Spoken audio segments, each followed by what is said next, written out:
Thanks, everybody, and thanks for making it here, given all the wind and everything. But you'll be happy to note it is snowing in Edmonton as of this morning. So I am very happy to be here and avoiding the snow, at least for one day anyway. So before we get started in talking about ambiguous loss, I'm just going to ask you a few questions. So just by sort of a show of hands, how many people here love someone who has Parkinson's disease? Okay. Who here has Parkinson's disease? And does anybody here work with someone who has Parkinson's disease? Okay, great, thank you. So for those people who have loved ones with Parkinson's disease, can you tell me if they've been diagnosed under a year? Just by show of hands. 5 years and under? 10 years and under? 10 years and over? Super, thank you. Thanks for answering my questions. So we're going to talk a little bit today about ambiguous loss. And just to be legal and everything, I have no financial or business relationships to disclose. They always ask us to do a disclosure about that. So the objectives for today are really to understand what ambiguous loss is and the types of ambiguous loss. There are two main types of ambiguous loss. To acknowledge ambiguous loss and grief and mourning. So if you were here for the palliative conference earlier, and then now we're going to be talking about grief and mourning, it seems to be a little bit of a sad afternoon, but I promise you that I'm going to give you some guidelines and things like that to be hopeful by the end of my talk. So that's what we are going to do. We're going to review 7 guidelines to help build resiliency as a care partner and to appreciate when to ask for help. It is a slippery slope. This is a very long journey. Some of you have been on it for a number of years, and it can be a very challenging journey. So it's how do we build resiliency? How do we manage this long journey? And how do we know when we need to ask for help? Because it can be quite insidious, kind of sneaks up on us, and we need to know when and how to ask for help. So I put this picture up. How many of you see a duck? Show of hands. How many of you see a rabbit? Show of hands. How many see both? There you go. Exactly. Depending on how you focus, you can see either a rabbit or a duck. And once you know that there's both of them there, you can see both, right? That's all about ambiguity, right? The picture is ambiguous at this point. So if you can read it, can everybody read what the text says in the slide? If you can't, XL, they're Latin, if they're consonants, if they're Roman, they're 40, and maybe they're from the Garment district.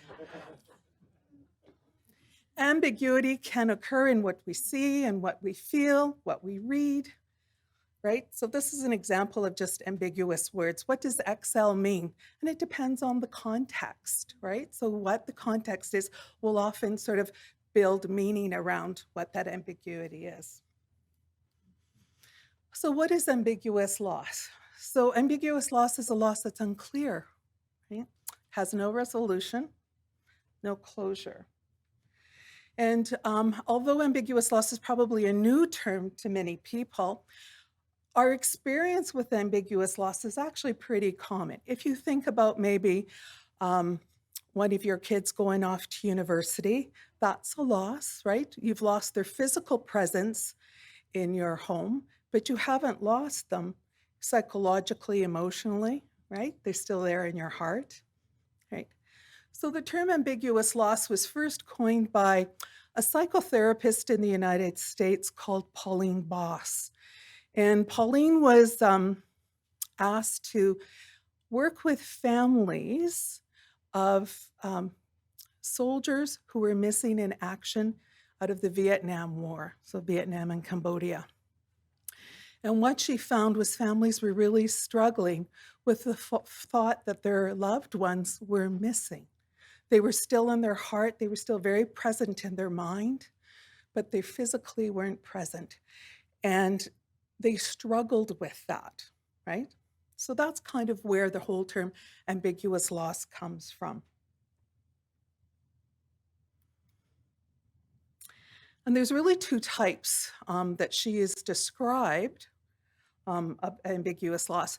And the first one is where the person is perceived as physically absent, but psychologically present.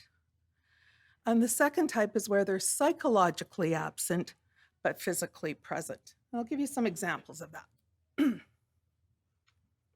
So it's really dry, so I'm just going to have some water.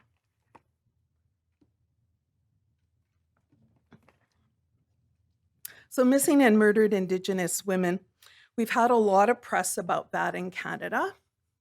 And many people will say, well, why don't they just get over it, right? Why can't people just move on, right? We'll talk a little bit more about the reasons for that in a little bit. Maybe someone who is incarcerated, they're in prison, right? But they're still present in the minds and the hearts of their family. Adoption. If you've ever done adoption work, and I have in the past, a birth mother who makes a birth plan to place her child for adoption, the child is no longer physically present with her, but in her heart and in her mind and in her soul, that child is always there. And you will talk to birth moms, and 20, 30, 40 years out, they may be sad on their child's birthday. They may buy a birthday cake and eat that cake on their child's birthday, or do a variety of things. And separation and divorce, right? So if you think about children of those who have divorced, oftentimes one of the parents is absent in the home, and the child that is missing that parent, right? The parent is physically absent, but in the child's mind and heart and soul, that person is still their daddy, they're still their mommy, and they're missing them. And that's the loss, right? Who is my dad? Does my dad still love me, or my mom, or whoever it might be, right? Do they still care about me because they're no longer in my life in some ways?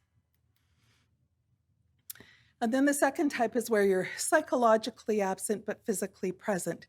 Dementia is a really good example of that, and particularly as dementia progresses, relationships and roles change. And it can be very challenging for the care partner, depending on kind of what behaviors you're seeing. Addiction, right? We're used to having what we call serve and return relationships, where we give something out to somebody and we get a return back from them, right?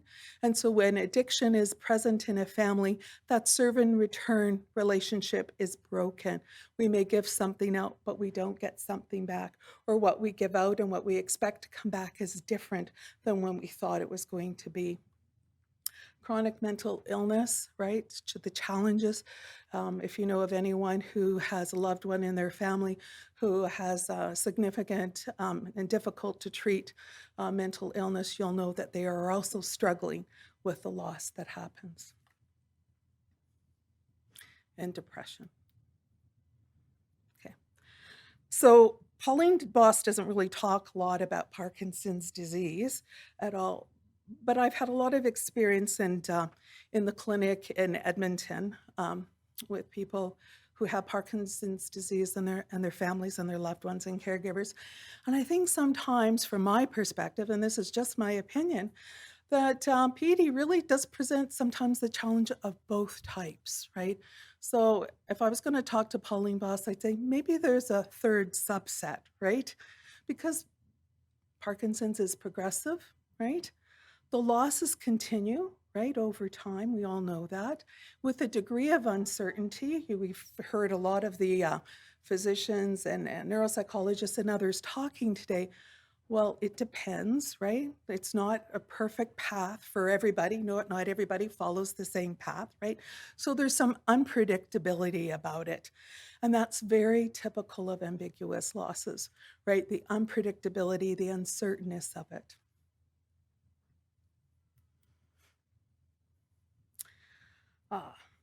So ambiguous loss can cause both personal and family problems, right? Because the situation lacks the certainty and is often beyond our control. It's human nature, right, to like things to be in some bit of order, to have some certain predictability. I had heard throughout the day some people saying, well, is there a test for Parkinson's, a definitive test? And we said, yes, once you're dead and we take out your brain or whatever. But I mean, that's very typical. And when I would see people in our clinic and they said, how does that physician know when they're doing these things? How can that say that that's Parkinson's disease, right?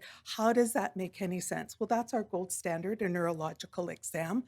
But for many people, it's not definitive enough. I want an MRI, I want a CT, I want a blood test, I want something to tell me that this is certain, right? And so for people who are wanting to know in advance, right, what can I do? How can I get a diagnosis sooner, right? So I can do things to be preventative or whatever. They're also anxious to get that diagnosis if that's what it's going to be. But the physicians are loath to give a diagnosis that isn't accurate. So you have to wait sometimes for those very definitive, the bradykinesia, right, the tremor, right, stiffness, slowness of movement, the postural instability to show up before they can actually do that neurological exam with some definitiveness. And oftentimes ambiguous loss may make us feel helpless and hopeless, right? It's out of our control, right? Which then often leads us as a care provider, right? Caregiver, care partner, feeling depressed and anxious. And it will often develop relationship conflicts, right?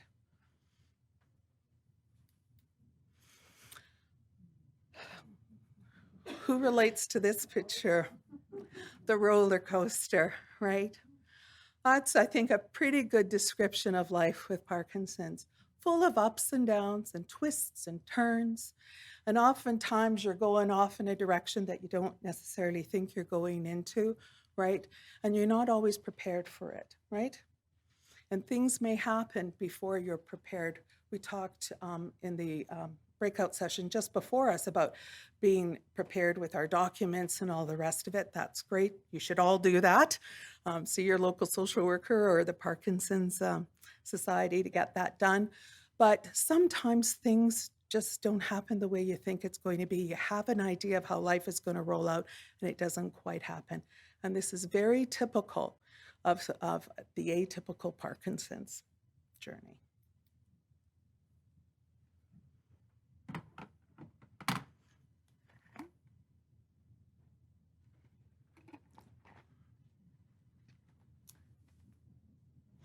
So I want to talk a little bit about grief and mourning, because whenever we have a loss, we have to grieve. We have to grieve that loss. And our grief and our journey is as individual as we are. It depends often if you're male or female. There are gender differences. It may depend on your culture, right? What's your background or your religion? There's a whole bunch of variables. There's no right way to grieve. There's no wrong way to do it, right? And there's no specific stages that we go through. A lot of people remember, who remembers Dr. Kubler-Ross, the stages of grief, right? And we're starting with, denial. Hang on, I just got to go back. We start with denial and we end with acceptance. And we're going to go through these stages, right? Right. So what ended up happening is people who did therapy, so if you got stuck anywhere around that, if you got stuck in that anger phase, we pathologized you, the person, right? There was something wrong with you that you couldn't move forward through these stages, right? And now we really realize that that's really not quite accurate of how things go. And particularly with ambiguous loss, we're not going to go through these stages, right? We're not going to be here or there or whatever. And we have made, I think, a bit of an error in thinking it's really important to help people move through their grief, right? Let's get over it, right? Has anybody had a loved one die, right? And they say, right, after a year, you should be finished your grieving and mourning and whatever. You just get over it. If you're stuck, you must be stuck somewhere. You need to see a therapist. And what we know now, really, is that we're not moving away from.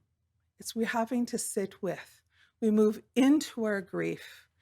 We allow ourselves to feel that loss and we actively mourn. So grief is what we feel. Mourning is the expression of the grief that we feel, right? And you can mourn in a variety of ways. Sometimes people cry. That's a very common one. People are not happy or comfortable with those people who cry, right? We give them a Kleenex and just hope that they'll stop crying. When I worked in the Edmonton clinic, I worked with one neurologist, and as soon as somebody started to cry, he picked up the phone and said, "Kathryn, come." And he left. He left the room. He ran out of the room, actually, and I ran into the room. And it was because he felt powerless and helpless, and he didn't know what to do, right? And so I said, sometimes you just got to sit with it. It's okay to sit with a person who is doing that act of mourning. And sometimes it can take mourning can take other, I guess, other forms of expression, painting and journaling and different things like that. And when we look at something like journaling, psychologists will tell us, and research has shown, that just by writing down how we feel helps us manage our emotions better. So some people are very good at journaling. Some people have never done it in their life. But I promise you, if you just do a little bit of that, right, it helps you begin to manage and cope with those emotions for sure. And like any new skill, it's like riding a bike. Did you ride your bike perfect the first day? No, you had to practice it. It's like driving a car. You got to practice it. So if you find after a couple of weeks of doing it every day, it's not working for you, great, that's fine. There's another tool in our toolbox we'll talk about. But journaling is a good way to deal with those emotions. The other thing is looking at maybe doing a gratitude journal and thinking if you have a hard time facing your morning, it's a tough journey. And so sometimes you get up in the morning and you go, it's another day I have to cope with. Think of 3 things, write 3 things down that you're grateful for that day. It can be anything, right? And it often will change the flavor of how your day is. If you're having problems sleeping at night as a caregiver because of your emotions, your anxiety, your depression, your feelings of upset, write down what you're grateful for at the end of the day. And it is a nice way to close out your day in a peaceful way. And so it helps reframe your mood from being maybe it's been a really tough day for me to I'm really happy that I had time for a cup of coffee. That 5-minute break was really good for me today. Or I was happy, beautiful sunrise today. I was up to see that, whatever it might be for you. I really like this quote from Vicki Harrison because to me it really sort of epitomizes the journey with PD. And it's grief is like the ocean, it comes in waves, ebbing and flowing. And sometimes the water is calm, and sometimes it is overwhelming or very rough. And all we can do is learn to swim. So that was very appropriate for us on the coast here. And particularly, I guess, from yesterday and today, where the water was particularly rough and people couldn't get across the strait there. But, and that's what it is. And it's really just how do we learn then to keep our heads afloat in whatever may be coming our way. So how do we do this? How do we find our way through the challenge of this uncertainty, right? The losses that continue and never seem to end, right? Because PD is about loss. So let's talk about a few of them. Loss of my loved one as they once were. You know, sometimes depending on your age, you may have to lose some of the roles that you had, right? It may be a job. It may be somebody who mows the lawn, somebody who fixes the car, somebody who does the finances, a variety of different things, right? Loss of your roles, loss of the dreams for your future.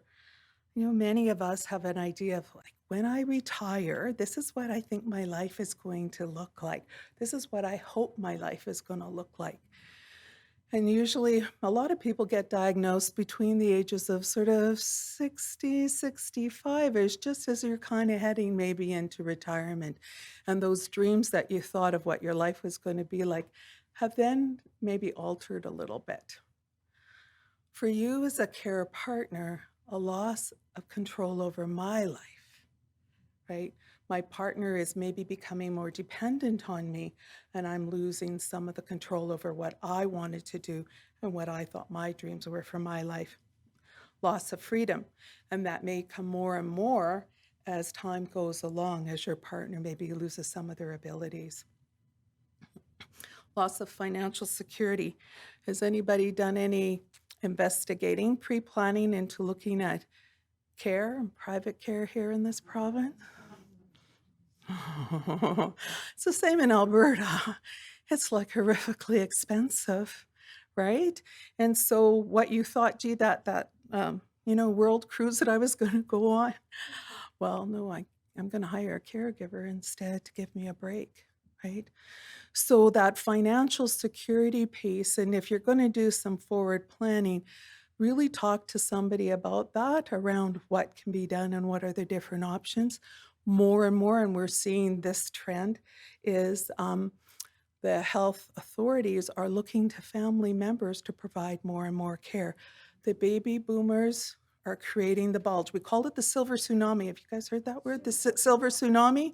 The silver tsunami is here, and there are not enough healthcare dollars to manage all the care. So the financial pieces are falling more on families as well as the actual care as well. So that's a challenge for sure. And sometimes loss of trust in the world is a fair and rational place.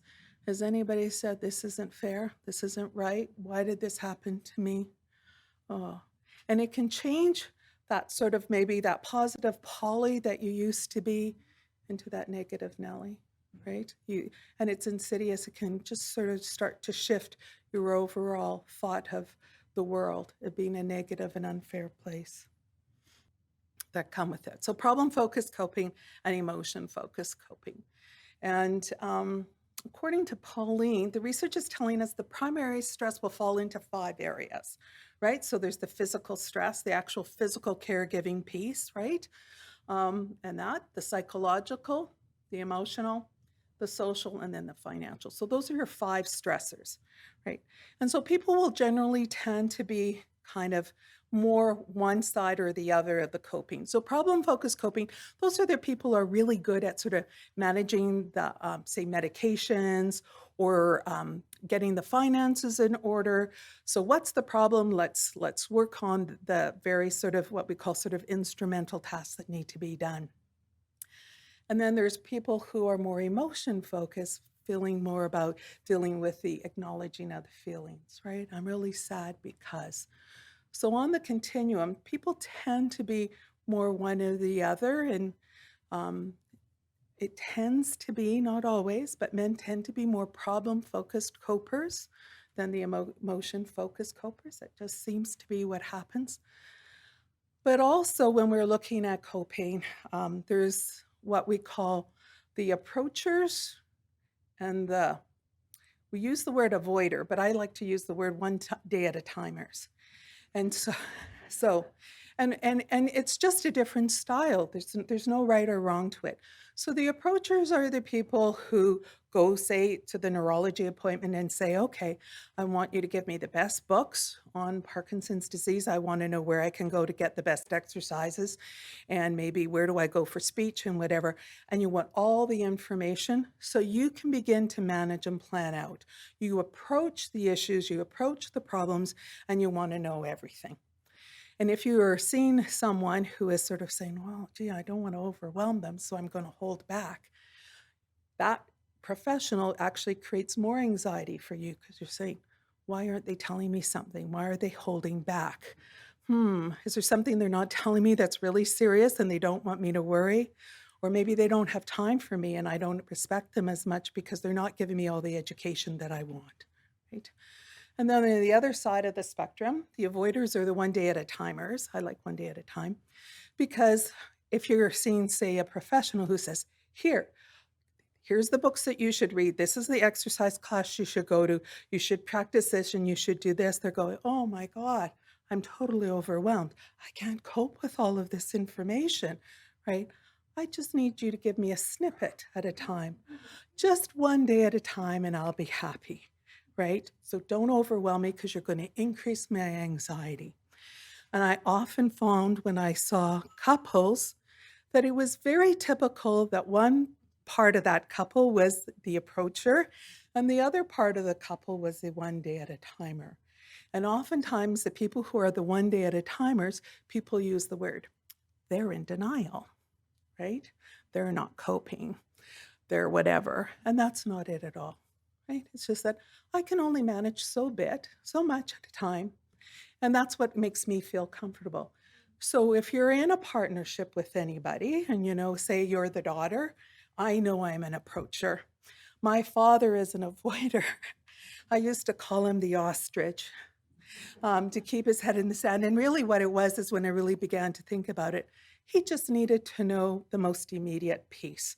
So as long as I could manage everything else with my mom, he could just deal with the day-to-day. And I learned that instead of judging him, it was really about how to help him, right? Just cope with the day-to-day and I'll do all my stuff and I don't need to overload him, right?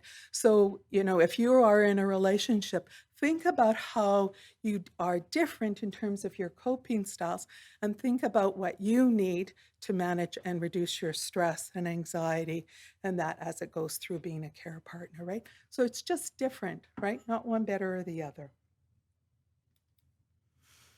Okay. Sorry, I was just looking at the time just to manage my time a little bit. So this is a journey. And so I've got some guidelines here. And this is what they are. They're just guidelines. That's all they are. Some ideas that might help you on your journey as you go through Parkinson's disease with your loved one.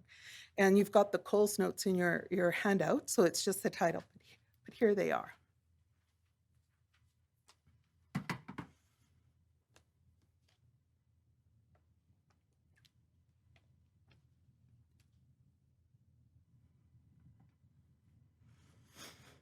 The first thing is to do is recognize where you're at, right? And acknowledge that most of us, if you have a loved one in this kind of a situation, you're in ambiguous loss, right? Name it, acknowledge it. You're not to blame.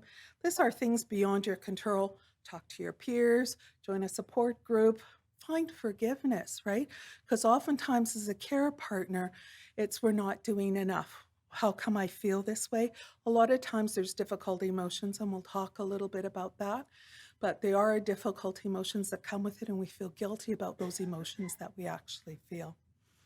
And sometimes the world really isn't a fair place, and it's just not your fault, right?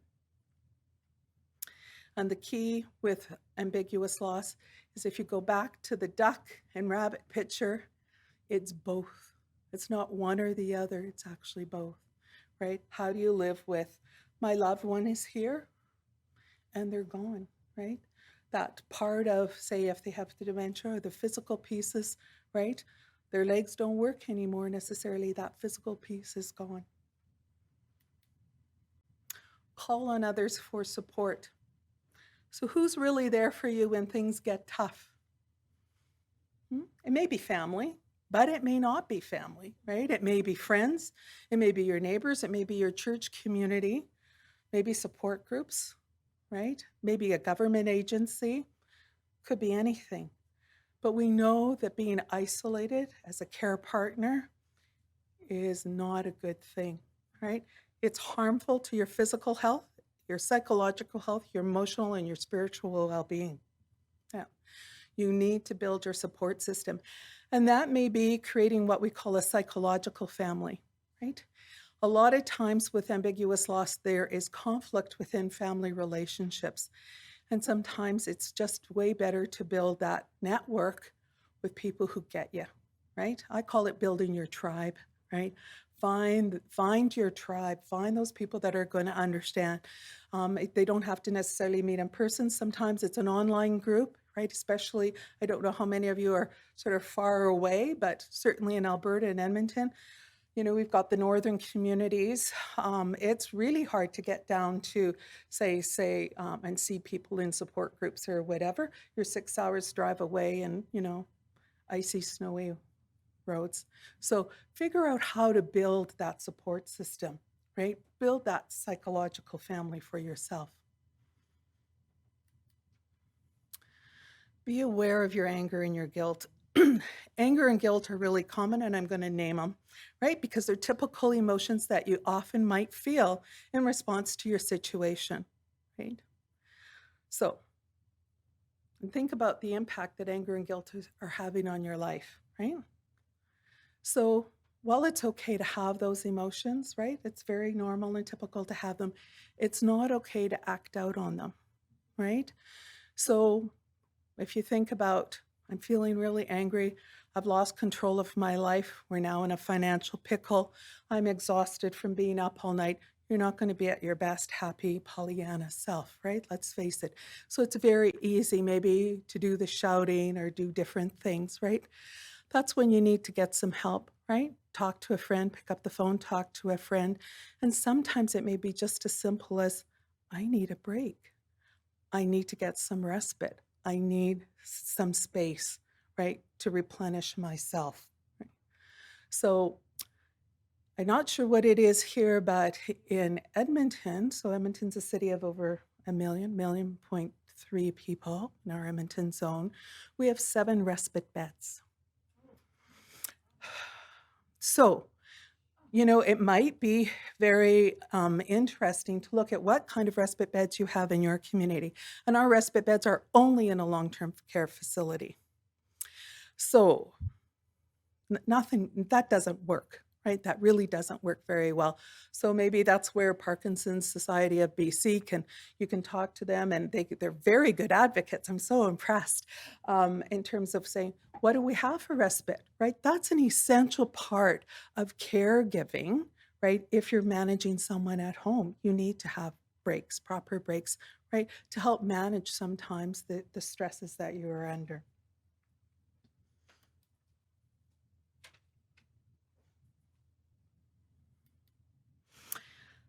Balance your thinking. This really means steering away from the absolutes. We love certainty, right? We want to know, when is the best time to stop driving? When is the best time to maybe go into supported living? When should we look maybe at long-term care? When should we do this? There's no perfect answer, right? I think we are learning that now, right? And it's less stressful to embrace the paradoxical thinking that we have with the ambiguity, right? My loved one is here and gone, right? Grieve what you have lost and recognize and celebrate what you still have. I know when I had a nurse come and she wanted to do a cognitive assessment on my mom. And I said, what for? I'm not going to get any more funding. It's not for medicine. So what's the point? And for me, I've already kind of found my place a little bit. It was like, I want her to be happy. I want her to be living relatively pain-free. We'll never get rid of all of her pain. But I don't care if she doesn't know me as her daughter, or that she thinks she's always somewhere. She's traveling all the time. It's very interesting, right? And that, so as long as she's happy where she is, right? She could be in Calgary or anywhere. That's fine, right? But so what's the point of doing some of those things? We don't need those necessarily definitives. And sometimes that's more harmful than helpful. So think about that in terms of the balancing. Finding your hope. There's a dream catcher here, and creating your dreams, right? It's time to set aside sometimes for your dreams and your hopes for the future as well. And sometimes it's very difficult to create something to look forward to, right? In the day to day to day. So think about that. What can I plan to look forward to? Might be something small. Accept good enough relationships, right? It's not going to be the way it was.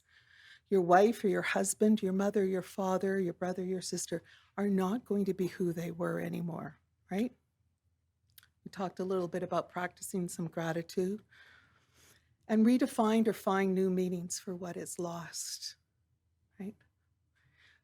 Guidelines are easy to talk about, hard to put into practice. I'm just very well aware of that, just so you know.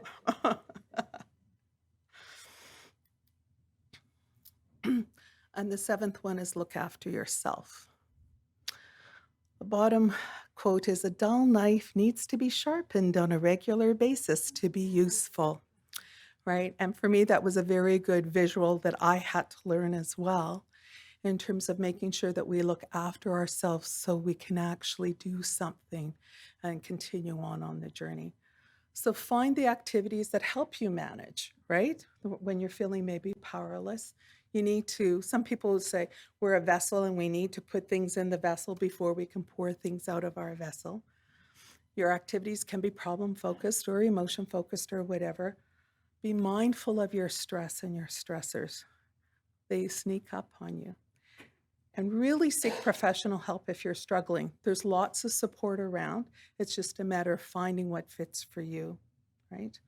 So remember that the dull knife isn't going to work very well if it isn't sharpened. And you need to take time out of cutting something, right? Of slicing to sharpen it to go back. And that's what you need to do for yourself. Take time out for yourself. Do what you need to do, and then go back to what you're doing in terms of caregiving. Okay, so I've given you some guidelines, but the other thing that I know about the caregiving journey is that sometimes things happen to us and we're not even aware of it. And so what Pauline Boss has given us, and I've taken this right from her because I think she's actually done a very good job of it, is given us some ways to look at when is it kind of okay to talk to a friend or maybe a professional or whatever? When should I really be talking to a professional? And when do I need immediate help? Right? So there's 3 kinds of things. So I would encourage you, if you don't do it now, is to create a sort of a stop-in check. And you can do it maybe with another person in your life and just say, hey, let's just go through the checklist on an occasional basis and just check in and see how I'm actually doing. Now, as I go through the slides, if none of this relates to you, great, bonus, perfect. Continue on your journey. That's wonderful, right? But keep the checklist just in case, because you know what? It's good to be able to check in every now and then. And sometimes what I find is if you do it with someone else, what's beneficial is oftentimes others will see in you what you don't see in yourself, right? And if you do it with someone who is going to be honest with you, that's really important. All right. So how am I doing? So talk to other caregivers, so like a support group or a friend or other things. If you're feeling kind of sad or mildly depressed, but you're still functioning, you're just feeling sort of that blue, you're feeling guilty. Guilt is something that really seems to be a part of our culture a lot. We feel guilty about many, many things, and it can eat away at us, right? If you're unable to ask for help from family or friends, it's another thing. Generally speaking, in the Canadian society, we are an independent people. We don't want to ask for help, right? We don't like asking for help. And you know, when I've talked to my clients, say, "Well, what about your adult son or daughter?" "Oh, they're too busy," right? I hear that all the time. Well, you know what? Guess what? That's their dad or their mom or whoever. They need to unbusy themselves just a little bit to help out, right? But we're loath to ask them, right?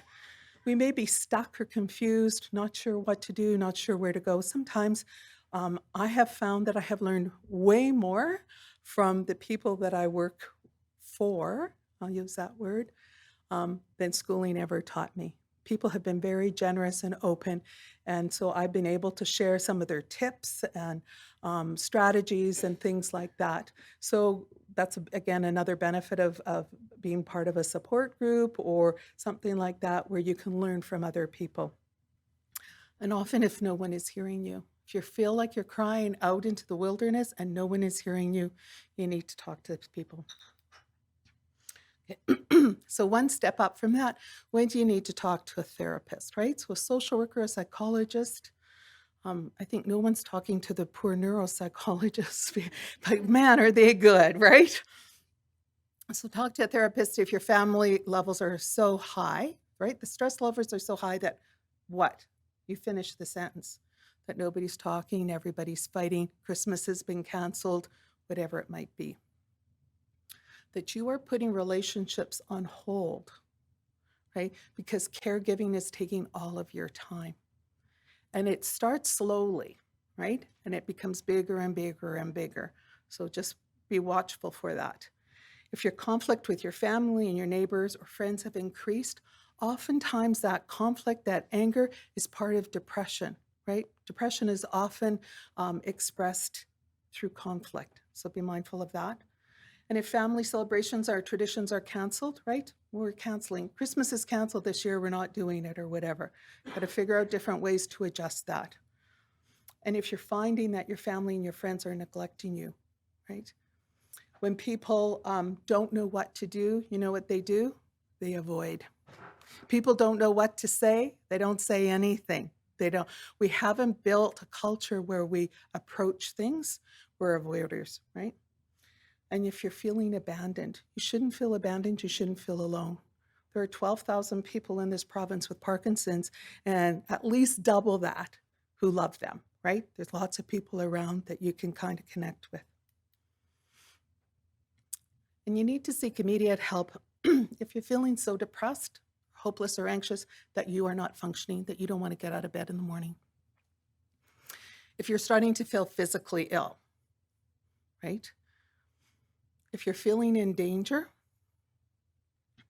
I work with Dr. Miyazaki in the Edmonton Clinic in the complex care. We changed it from palliative care because of the language and that. But one of the things, if you live in Alberta, you know most Alberta farmers have guns. And when I was working with the palliative care physician, I was interviewing the family with her, and Dr. Miyazaki was with the patient. And I said, well, where are your guns? And so they said, and I said, you better get them out of the house, because we already knew that that patient was having delusions and hallucinations, and things were could be difficult. And afterwards, the family left. How did you know that?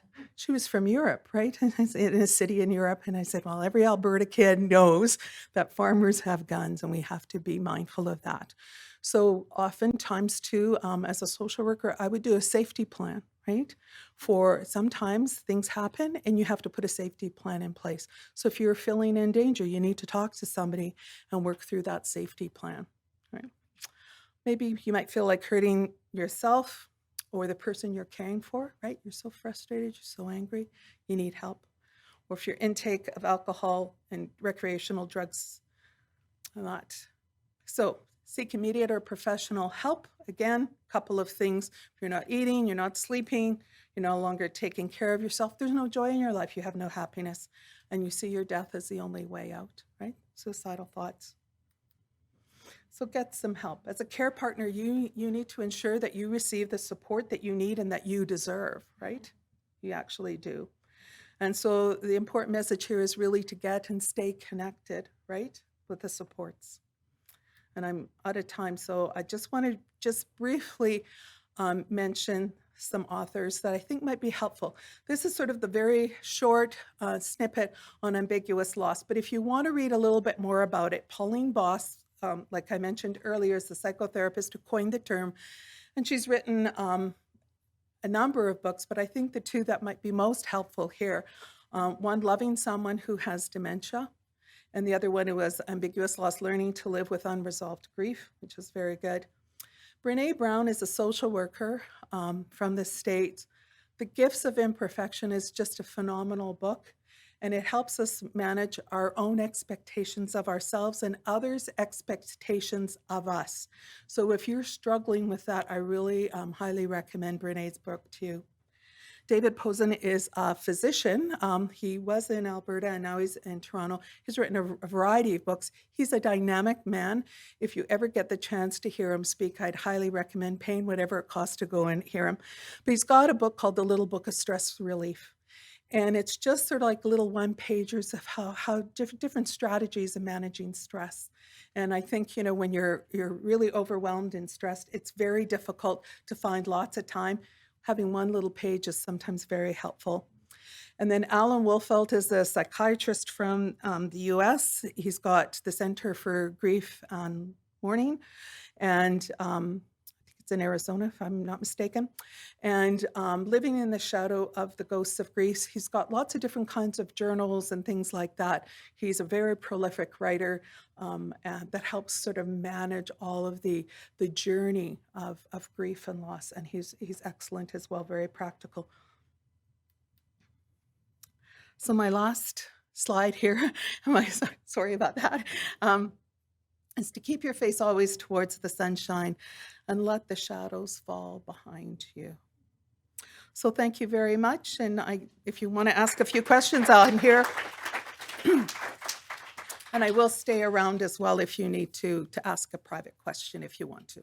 Thank you so much. I think I'm not alone in saying that you've provided such an incredible insight into navigating being a care partner. So thank you so much for being welcome. here. Thank you. And coming towards the sunshine and away from the snow. Oh, I'm so blessed. Here's a thank you from Thank you. us. And we'll take some questions. We have about 10 minutes for questions. Yes.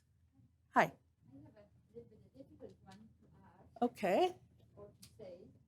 I'm taking care of my husband who has Parkinson for over 8 years and is progressing severely. Mm-hmm. And I look after him. Mm-hmm. And he has told me a few times, you don't like what you're doing.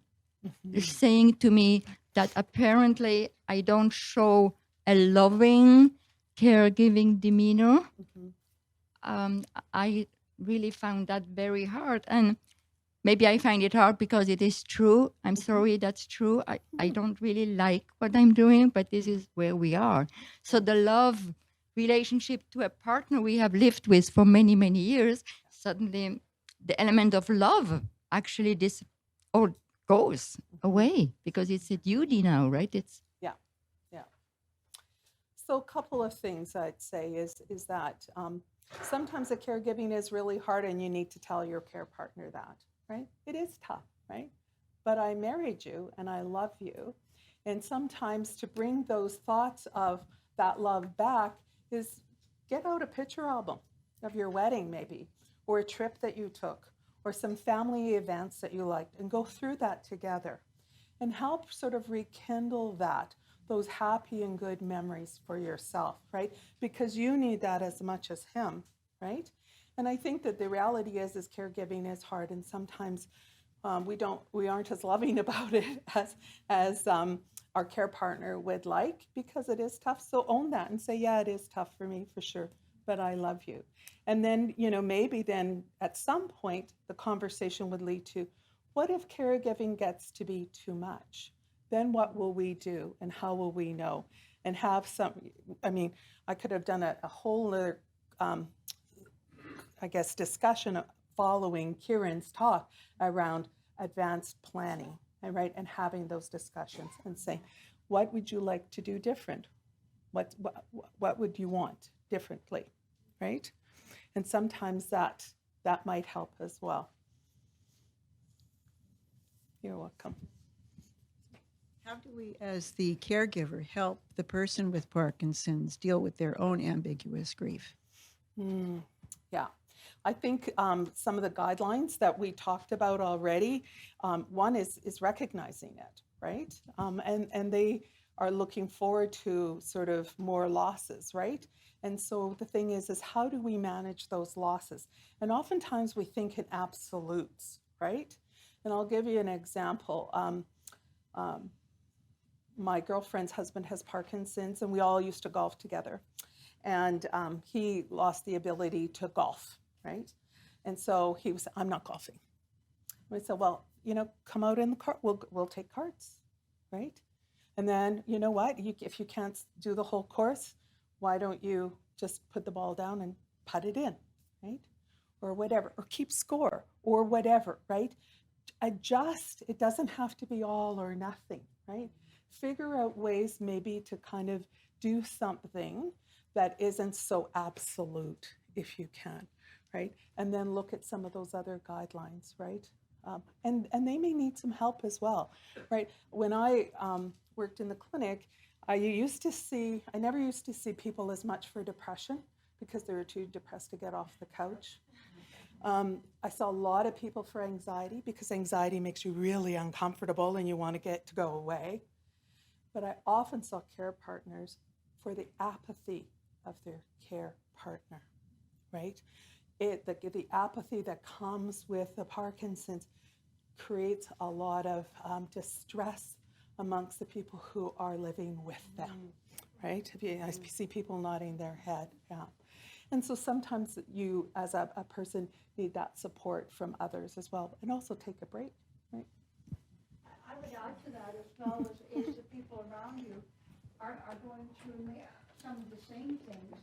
And what have they done to get creative with that? Yeah. You know, like one of the things that we do, and I have a hubby that watches TV and watches TV. Okay. I'm sure I'm not alone. Sunday Yeah. morning we get up and we go for a drive, we go for breakfast. Last Sunday we went to Cultus Lake, it was gorgeous, went to Fishing Putt, just looked out, it was beautiful, and we had breakfast together.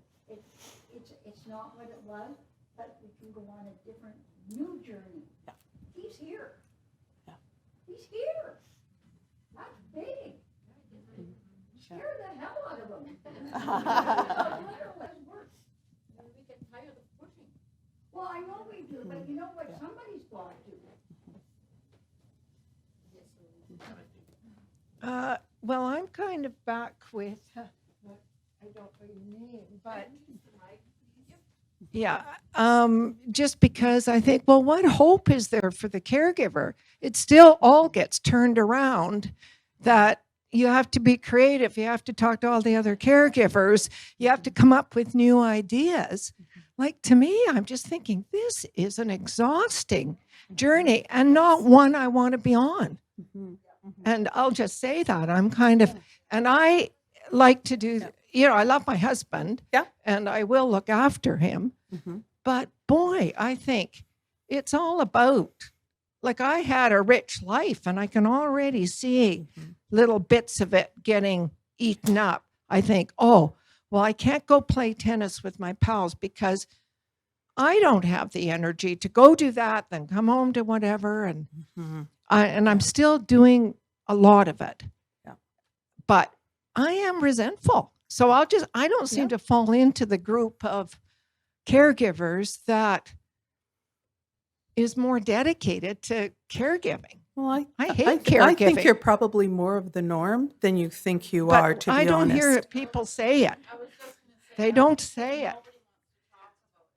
Yeah. There's such shame if you're not living together or if you have a different, there's lots of couples that they're under the same roof. What if you're not? Does that make you a bad wife? Does that make you a bad caregiver? No. Your journey's different. Everybody's just like everybody's Parkinson's is different. I don't hear people say, though, the things that make, I know I have some anger. Yeah. And I don't hear people talk about it very often. So I'm just saying, I can relate to what you're saying. Yeah. Yeah.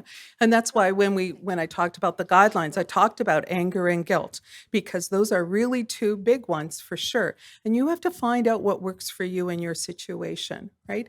And okay.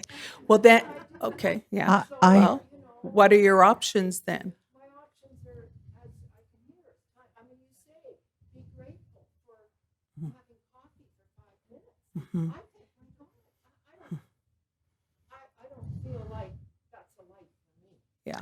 Can I, Grateful. Maybe I will be when it comes to that. can I address this issue? Absolutely. Thank Go you. ahead. Because I've absolutely been right where you are. And what worked for me is being willing to say and decide at what point, and discuss with my husband, at what point do we find more comprehensive care for you? And he told me, I don't want you to be dealing with me when I'm at the point that you have to get a degree in, home care. Mhm. Just put me in Ear Manor, right, and come visit me, Mhm. right? Mhm.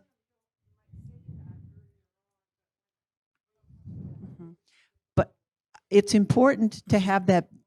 It's important to have that baseline, that deal breaker line, and that once you've had that conversation, then you understand one another. And for at least for me, it released a lot of the pressure, because now I say, oh, it's okay for me to be a human being and not to be an angel, because I'm not an angel. I want to That's the end thank of the you. day. It is the end of the day. Thank you all for making it through Yes. and making it here. I hope you're all leaving today feeling a little bit more educated, empowered, understanding, and connected with the community. That was our hope. Please do fill out the evaluations. We really, really do go through them all, and it really does guide us in our programs. Great. And everybody have a very safe journey Yeah, back. Safe Thank journey you so home, much. everyone. Great, thank you. Good luck.